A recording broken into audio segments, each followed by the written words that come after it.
Programang ito ay rated SPG.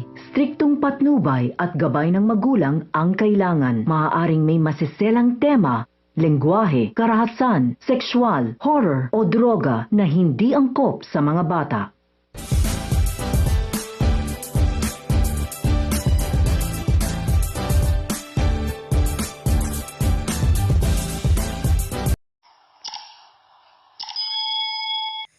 Narito ang ating abangan mamaya sa abot kamay na pangarap.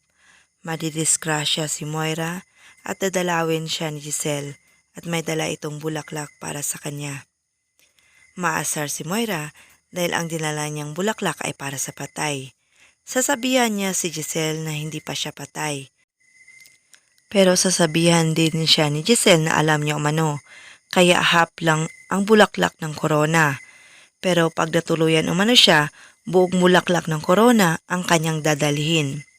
Samantala sa US, sasabihan ni Robert si Zoe na ang mabuti nilang gawin ay umuwi ng Pilipinas.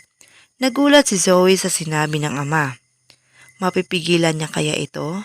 Matutuwa naman si Giselle dahil unti-unti nang dumarating ang karma kay Moira.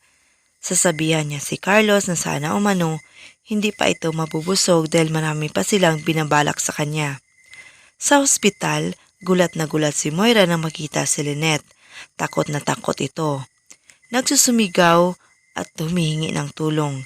Tinanong niya si Lynette kung ano ang kanyang ginagawa doon. May gagawin kaya na masama si Lynette laban kay Moira? Lahat ng yan ay ating aabangan mamaya. Maraming salamat po sa iyong panonood. God bless!